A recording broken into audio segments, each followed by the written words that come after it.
Welcome to Toy Talk.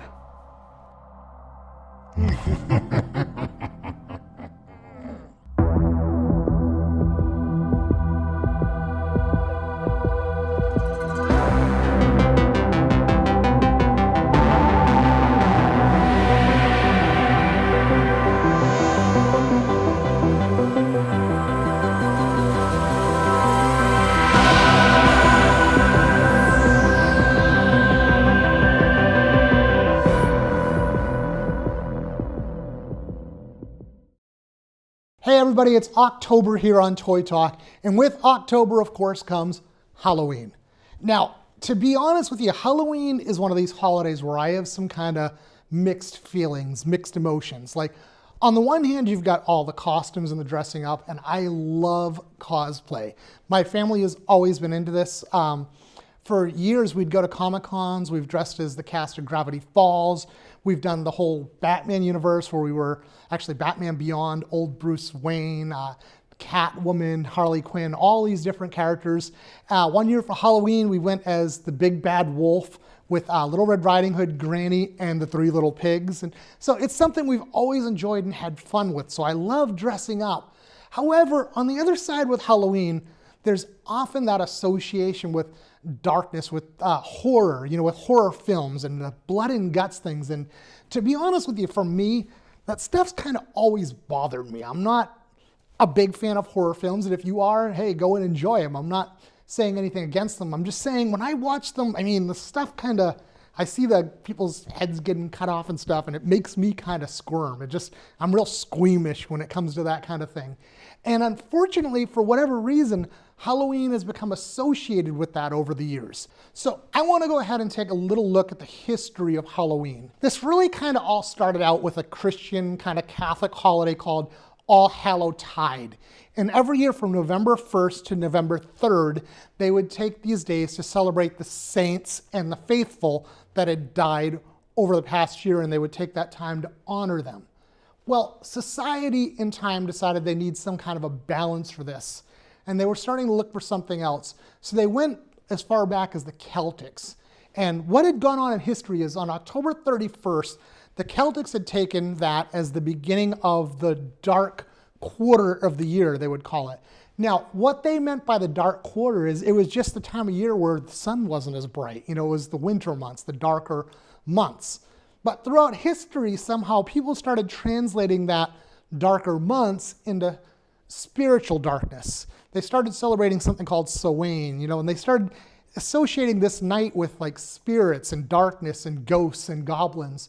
And actually, a lot of people came to believe that spirits rose from the dead on October 31st. And that's where jack-o'-lanterns came from. They were originally turnips, not pumpkins, and they would cut scary faces and put little like candles inside of the faces in hopes that that would scare off the evil spirits, And of course, nobody believes that today. And, we're not, anyone out there thinks that evil spirits are like coming out and haunting us on Halloween night.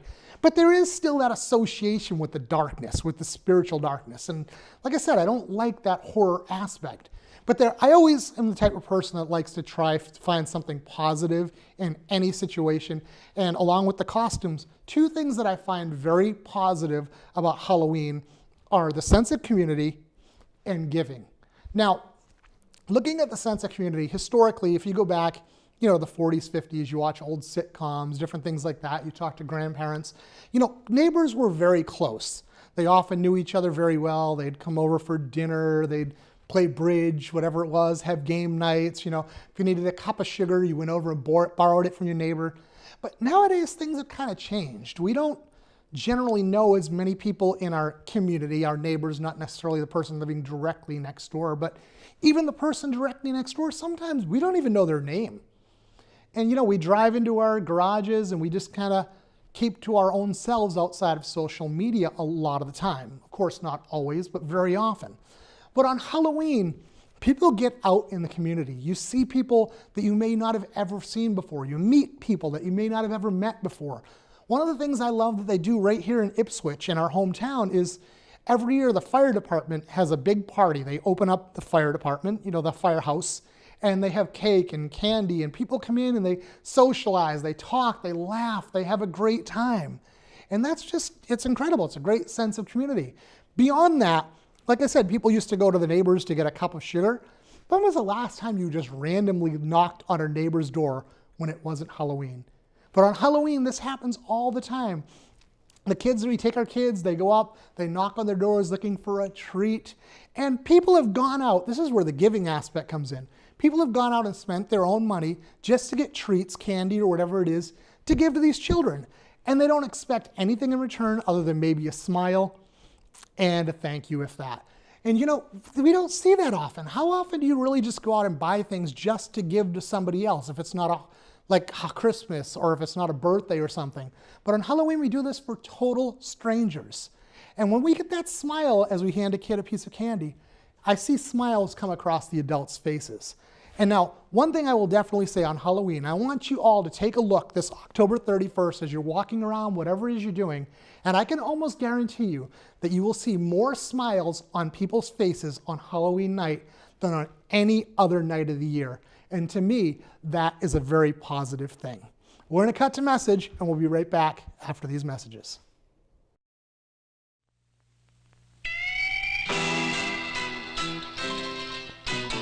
In a Weeble's haunted house, Weebles wobble all about, and it's a real exciting place to be. A smiling ghost with glowing face has a secret hiding place, and that's not all, there's plenty more to see. Cause a Weeble's haunted house is a great place to be. Weeble's haunted house, including glow-in-the-dark Weeble ghost from Romper Room. Well, welcome back. Now, with everything I just said a few minutes ago, it's probably easy to figure out that this month's Toy of the Week is kind of difficult for me because I don't really have any spooky or creepy toys, but I did find something that I think will work. We now interrupt this regularly scheduled program for a special live report. I'm on scene at the home of this month's guest, Jillian Shamberger. And as you can see, there's some pretty cool stuff. Let's take a look at a few of the things out here before I take you to what I really want you to see. Now over here we've got Robin Lord Taylor, who plays the Penguin on Gotham. Picture of Tim Curry sitting in his wheelchair nowadays, man. Over here we've got, just some random dolls. We got Pee-wee, King of Pop, Michael Jackson, a few other dolls, but behind this curtain, you might think you're about to see a normal room, but this is the stuff that nightmares are made of. Follow me in.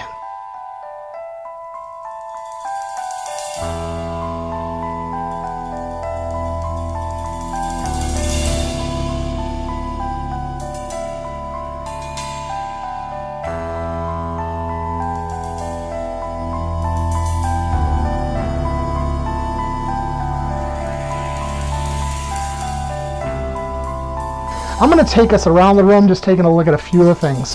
Obviously, we've got some Walking Dead, some cool figures over here, Sweeney Todd posters, some old turn-of-the-century dolls. These things are incredibly cool. We'll see a few of these later on with Jillian on the show as well. Moving right along, there's just so much to see. Other old dolls, we've got Hellraiser. Down here, we've got Chucky from the Child's Play movies.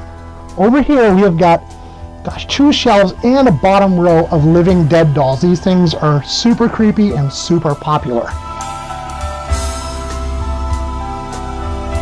I think it's really cool. This is some custom-made dolls made by Jillian and her boyfriend Jason Negron. They custom-made these all on their own. Up here we've got some demon dolls, which are also, I believe these were custom-made as well. Now, one of the pieces that I love, it's a piece I want for my collection one of these days, My Pet Monster, one of the best toys of the 80s in my opinion, 80s to early 90s. Got Boglins, which we'll see later on the show. And I want to finish out on this piece right here.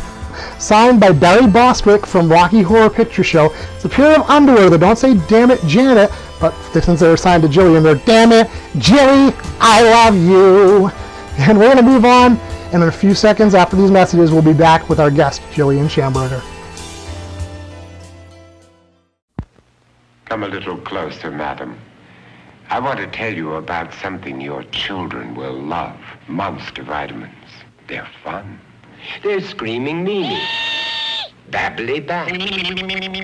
Monster-mobile. Monsters taste terrific too, Mother.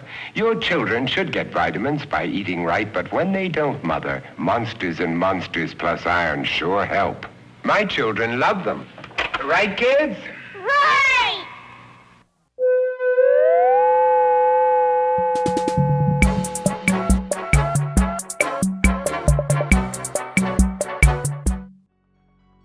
1984 was a year that gave us quite a fright. The Terminator thrilled, Gremlins chilled, and A Nightmare on Elm Street made us afraid to turn out the lights.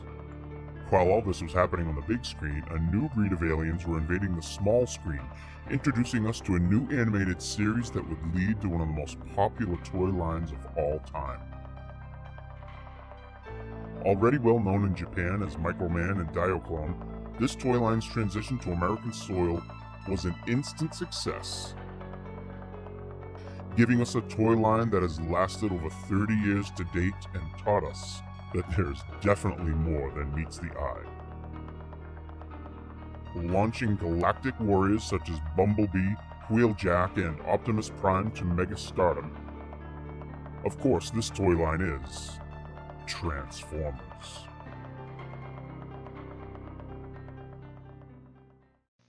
There's something strange in the neighborhood. So who you gonna call? Ghostbusters! Each sold separately. Have no fear. Venkman, Steph, and Spengler are here. So are these ghosts. They've got ectoplasm. We've been goofed. Now what? Stay Puft Marshmallow Man. Let's show this pile of dessert who's boss. Activate Neutrona Blaster. We ain't afraid of no ghosts. Peter Venkman, Ectoplasm, Stay Puft Marshmallow Man, and other figures each sold separately. Ghostbusters, new from Kenner. All right, now welcome back, everybody. And from her home to our studio, let's welcome the creepy doll lady herself, Jillian Shamberger.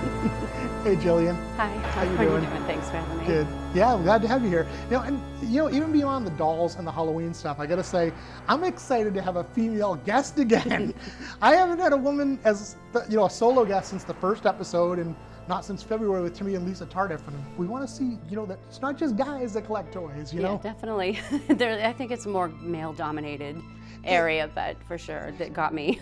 It is, and it always, the whole comic and collectible thing always has been male-dominated. But, in the last, 10 years or so, I mean, you go to Comic-Con, it's at least a 60-40 male to female now, where it used to be like a 90-10, back in the 80s. Definitely. There were we went this past summer to Comic-Con, and it was like amazing, some of the costumes, and especially the women. They're embracing all the new superheroes that have come to light and whatnot. And that's even another thing. I mean, even beyond the toy collecting, when you look at the superheroes, which obviously is a huge subculture of toy collecting, you see a lot more female superheroes now. We always had the Fantastic Four, She-Hulk, they're kind of secondary. Wonder Woman was the one big one. I always loved Dazzler. In the early 80s. She was a victim of timing. She was a disco superhero that came out right at the tail end of disco, But if you look out there nowadays, I mean, Thor's a woman. There's women everywhere as superheroes as well as being into it. Let me ask, what got you started in collecting toys in general, or collecting dolls? My whole life I've been really, really into Halloween and into horror. Okay. And I can remember being like 9 or 10 and just asking my mom to go to Blockbuster and bring me home a horror movie. And she's so sweet. Okay. She didn't know, so she just grabbed one. Good, Friday the 13th, honey. So I'm watching Nightmare on Elm Street and Friday. Yeah, it was. So I've just at a very early age been addicted to it, and it started with buying Halloween decorations. I've always been kind of a go big or go home person, so I'm not really a pumpkin on the porch girl. I'm more of a giant beheaded bride animatronic. See, I'm the dead opposite. I don't decorate a lot, but I do put in. I try to do these incredibly detailed pumpkins. I'll do like the Death Star or something. I'll carve them up like really detailed. But. Those are awesome. I've never really been into carving pumpkins, but I love super scary, gory, crazy things. Yeah. So I have an entire attic full of just ridiculous things. We know. Absolutely, yes. And so from there, I just sort of, I don't know, I started collecting horror toys, and then it inevitably ended up going to the dolls because I just sort of saw them initially as like a prop. because they're spooky. Sure. And but I've So really it's a Halloween like decoration process. yeah, but I've really grown attached to them because I kind of see them as a toy that was once obviously owned by a child, and that's good. probably that child is long since dead because Yeah. they're very, very old. And Almost I looks like like the they idea might have of, killed the child. Some of them. I like the idea of giving them a new home rather than being discarded. You know, I got to start out with these, and of course we have the Boglins. I don't actually. You were showing me how the eyes turn. I don't even know how to do it. You're actually doing it right Am I now. doing There's it? a little Okay. plastic flap in there, yep, and they look around and they're awesome and turn they're made. back and forth. And a lot of these guys didn't really make it because of the material they're made out of. They melted, they Well, they yeah, dry that makes out. sense now that you say it. So they came from 1987. I 87 believe. by Mattel, yes. Yeah, and they were super popular. When I was growing up, I They were I very wasn't cool. a huge Barbie girl. I liked like Well, my yeah, Pet obviously. Monster. I liked Boglins and Yeah. Mad Balls, like the the. Well, that's vintage what Mad I was Balls. just going to say. They remind me of like Mad Balls or Breath Blasters, if you remember Breath Blasters. Absolutely. I just always like the weird stuff. So. And these definitely have it. I mean, these are Look at this face. How can you weird, not but love they're it? cool. They're almost, it reminds me almost like a French bulldog in a monster form. Exactly. They are very, very cool. Yeah, these are two of my favorite toys, just because I had them as a kid, and Oh, so these were yours? No, Is it- no, oh, these okay. are ones I repurchased as an Repurchased, got adult it. because when you're a kid, you don't really take as good. It's true. Yeah, I wish there was some. We were talking a few minutes ago about Frank Sarzia that used to own the Toy Museum, and what blows me away sometimes is he's putting up a lot of his collectibles online, and they'll be like, "This was in my room as a child." He saved everything. I am a firm believer, though, that toys are meant to be played with, so I don't have a ton of them in boxes because I like to display them. I liked, when I was a kid, I liked that's to what play I with do them. too. So. A lot of collectors want the stuff pristine in the box, perfect. I don't like that so much myself, unless it's like a clear opening. I don't mind, but I want it to display nicely. I almost like them looser. Absolutely, in the box, it's too uniform, it's too museum-like. You can really get a feel. Exactly.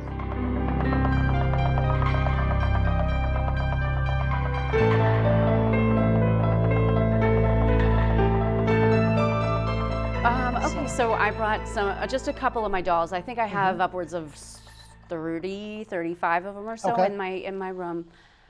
These are vintage composite style dolls. Yes. You can see by the cracking of the plastic. Yeah, a lot of them. These actually are not bad. A lot of them I've seen cracks, like almost looks like a jigsaw puzzle across the head. They're so bad. And to be perfectly honest, I find that the cracking gives them so much more character. It just adds a little definition, It gives the and age, a little and depth. yeah, they look great. So they're probably dated from between the 30s, maybe the early 40s. A lot of these dolls back then didn't have markings on them though, so it was really hard to it's identify. real hard to tell the company or who made them.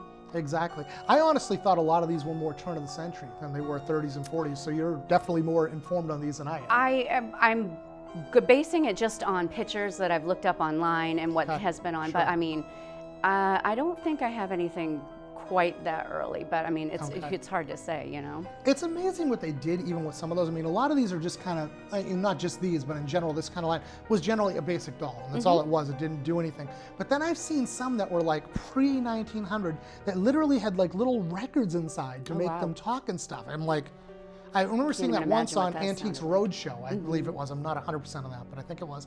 And they actually had to clean this thing out or something, whoever it was. But they had a little tiny record in there, and the doll would, I don't know if it talked or it cried, but whatever it did, it was extremely rare doll, and it would have been perfect for this episode because it was the creepiest thing you ever heard. Now you're just giving me a mission to go find one. There you go. And we've talked about it before, that these dolls specifically.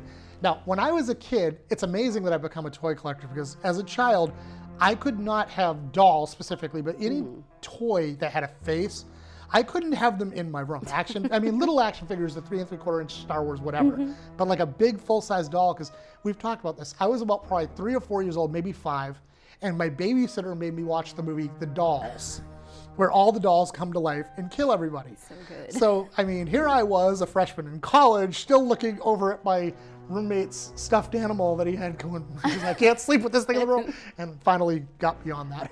Great movie.